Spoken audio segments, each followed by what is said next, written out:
Yang Berhormat Dr. Mujahid bin Haji Yusof Rawa. Siapa cepat dia dapat soalan saya nombor 4.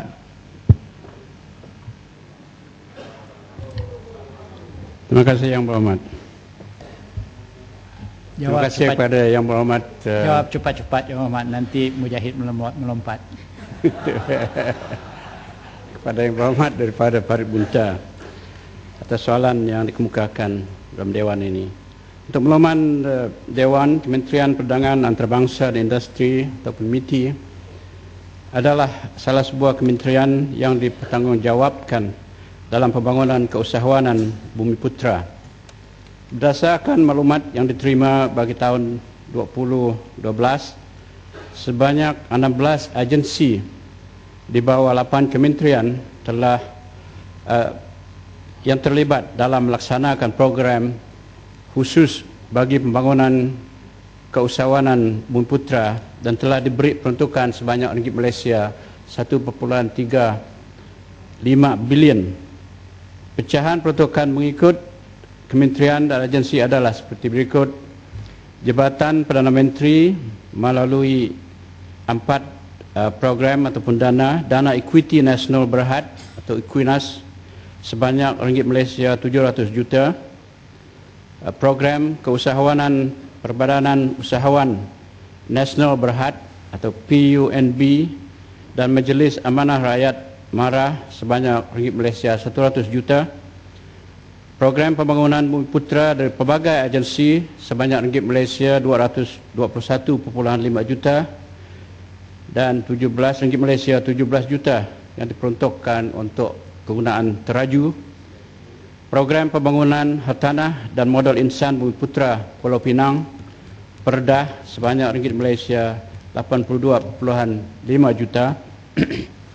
Yang kedua ialah daripada Kementerian Kemajuan Luar Bandar dan Wilayah KKLW sebanyak ringgit Malaysia 51.1 juta melalui agensinya iaitu Lembaga Kemajuan Wilayah Kedah KADA, Jabatan Kemajuan Orang Asli Cekua dan Lembaga Kemajuan Kelantan Selatan Kesedah.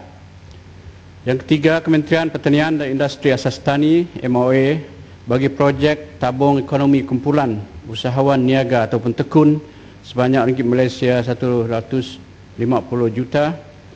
Kementerian Perdagangan Dalam Negeri, Koperasi dan Kepenggunaan KPDNKK melalui Perbadanan Usahawan Nasional Berhad PNS bagi program pembangunan franchise sebanyak ringgit Malaysia 5 juta.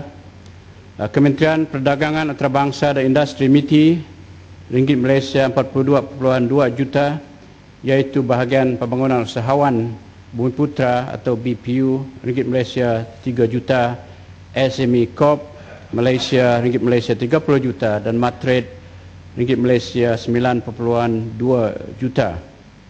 Di bawah Kementerian Sains, Teknologi dan Inovasi bagi program Klinik Biopreneur Technology Park ataupun TPM Biotech sebanyak ringgit Malaysia 40,000.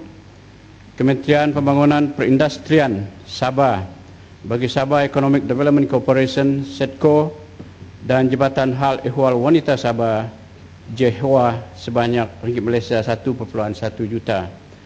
Dan Kementerian Pembangunan Perindustrian Sarawak bagi program pembangunan keusahawan sektor terpilih sebanyak ringgit Malaysia 300,000. Tuan Yang Dipertua, antara program bidang sektor yang terlibat dalam program pembangunan usahawan Bumiputra yang menerima peruntukan bagi tahun 2012 adalah satu, perolehan equity, yang kedua, pembangunan hartanah, yang ketiga, pembuatan, yang keempat, perkhidmatan, yang kelima, pertanian, dan yang keenam, latihan. Sekian, terima kasih. Ya, Yang Berhormat Farid Bunta. Saya ucapkan terima kasih pada Timbalan Menteri. Tuan Ketua, saya punya soalan ini adalah sebagai lanjutan daripada semua peruntukan yang disebut tadi, 18 agensi yang bernilai 1.35 bilion bagi memajukan agenda keusahawanan Bumi Putra. Saya ingin minta penjelasan dalam rangka kerajaan telah memberi peruntukan yang agak besar, tapi kita masih mendengar rungutan-rungutan daripada usahawan Bumi Putra, khususnya dalam konteks Economic Transformation Program yang dilancarkan. Masih lagi usahawan-usahawan Bumi Putra mengadu hal tentang bagaimana mereka telah disisihkan, bagaimana mereka tidak dapat bersaing, sedangkan apa yang diperuntukkan itu terlalu besar. Saya minta penjelasan pada Timbalan Menteri dan Kementerian, apakah sebenarnya punca kepada rungutan-rungutan, sungutan-sungutan dan kegagalan-kegagalan ini? Kalau kita tengok kepada dasar yang mendasari keusahawanan Bumi Putra ini bermula dengan satu dasar besar yang dulu kita ada DEB, Dasar Ekonomi Baru. Sekarang kita ada model ekonomi baru. Tetapi dalam kita berpindah dari satu dasar kepada satu dasar, isu Melayu tetap dimain-mainkan dan dilaung-laungkan oleh pihak-pihak tertentu, seolah-olah orang Melayu masih lagi ketinggalan. Jadi kita mau melihat dan minta penjelasan, apakah perlu soal keusahawanan Melayu ini perlu keluar daripada kotak pemikiran perlindungan politik Melayu kepada satu premis persaingan yang sehat, di mana kita boleh memberi contoh di Pulau Pinang, apabila kerajaan negeri di bawah Pakatan Rakyat telah membuka tender secara terbuka, open tender, kita dapat melihat bagaimana usahawan Melayu antara yang paling banyak mendapat tender-tender tersebut. PDC kita dapat hampir 70% orang Melayu usahawan Bumi Putra. Pihak berkuasa air Pulau Pinang kita dapat 67% orang Melayu. Ini satu eksperimen yang menyatakan bahawa tanpa perlindungan politik, tanpa political patronage yang diamalkan selama ini, orang Melayu masih lagi mampu bersaing. Apakah perlu Timbalan Menteri membuat satu kajian bahawa kita perlu keluar daripada kepompong yang macam mana kawan-kawan kita ni, kita keluar kepada kepompong, pastikan orang Melayu maju, orang Melayu boleh bersaing tapi secara kompetitif dan secara sihat, bukan di atas soalan yang panjang sangat. Saya minta penjelasan pandangan ini, berikan sikit saya pencerahan. Terima kasih. Terima kasih Yang Berhormat kerana mempunyai pandangan yang ingin memajukan kumpulan usahawan Bumi Putra kita di negara ini. Seperti mana Yang Berhormat sedia maklum, di mana saya sebutkan tadi, kurang lebih ringgit Malaysia 1.5 bilion itu ialah digunakan untuk membangunkan keusahawanan Bumi Putra di negara kita ini. Dan ini seperti mana yang disebutkan tadi juga, dan terlibat 16 agensi dan 8 kementerian. Jadi kerajaan kita Malaysia memang melihat supaya tiada seseorang pun yang boleh disisir ataupun yang ditinggalkan oleh dasar kerajaan kita yang dibangun, yang disebutkan secara inklusif setakat ini. Jadi kita tak mahu melihat Bumi Putra yang kalau terlihat setakat ini masih lagi dalam satu keadaan yang kita boleh sebutkan belum memuaskan dari segi pencapaian mereka dalam perniagaan dan juga dalam pembangunan usahawanan di negara kita ini. Jadi oleh sebab itulah kita lihat bahawa kita menjalankan beberapa program yang perlu dijalankan, termasuk latihan yang diberi kepada mereka, latihan dari segi ilmu pengetahuan, dari segi kemahiran mereka dalam beberapa bidang, teknologi, dan begitu juga dalam perniagaan, begitu juga memberi kemudahan kepada mereka supaya mereka ni tahu bagaimana untuk menjalankan perniagaan atau pembuatan dalam sektor pembuatan dan juga dalam sektor perkhidmatan yang kita jalankan. Begitu juga dari segi peruntukan yang diberi bukan hanya dari pinjaman loan, soft loan saja, tetapi juga dari gerakan grant yang membantu ke mereka ni supaya mereka ni terus mempunyai modal untuk melaksanakan ataupun untuk menjalankan usahawan mereka.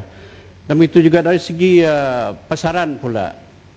Memang banyak agensi-agensi yang membantu mereka.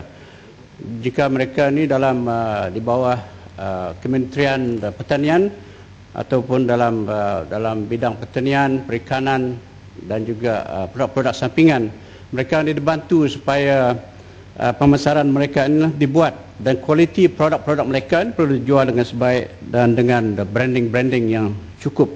Begitu juga kita diberi peluang kepada mereka untuk infrastruktur untuk memasarkan produk-produk mereka ini dari segi gerai-gerai, kedai-kedai market. Begitu juga kepada benda-benda yang lain dari segi untuk kita buat ekspor, bukan hanya di negeri kita saja seperti MIHAS, Intrade dan yang lain-lain, untuk membantu ke mereka supaya mereka diberi peluang mempunyai hubungan dengan perniagaan dari luar negara untuk membantu mereka meningkatkan lagi prestasi mereka dalam pasaran di arena global ini. Dan selain daripada itu, kita memberi pinjaman bank, semua SME bank yang ada bagi mereka, MIDF jika perlu membuat projek dalam pembuatan ataupun manufacturing sector, dan begitu juga dari banyak dana-dana yang disediakan oleh EPU, seperti mana yang saya sebutkan tadi, supaya semua lapisan Bumiputera kita, mulai dari belia, yang pelajar-pelajar kita di universiti, termasuk juga wanita, ibu tunggal, dan juga orang yang miskin, yang kurang miskin, orang yang kaya, orang yang kurang kaya, dalam Bumiputera ini perlu diberi semua bantuan dan dana supaya mereka ini dapat meningkatkan lagi prestasi mereka ke satu tahap yang lebih tinggi lagi. Jadi saya rasa apa yang disebutkan oleh Yang Berhormat tadi, Bumiputera kita ini masih lagi mempunyai perasaan yang tidak berpuas hati dan masih dalam satu keadaan ketinggalan. Jadi saya rasa inilah satu motivasi yang perlu kita ada, supaya apabila kita mempunyai semangat yang kuat seperti ini, maka kita akan terus memperjuang untuk membangunkan lagi usaha kita dalam perniagaan ini. Jadi ini dah punca-punca dia. Apabila kita mempunyai satu motivasi yang kuat, semangat yang kuat, maka kita perlukan pembangunan yang lebih kuat lagi pada masa akan datang. Sekian, terima kasih. Bersemangat nampak untuk menjawab.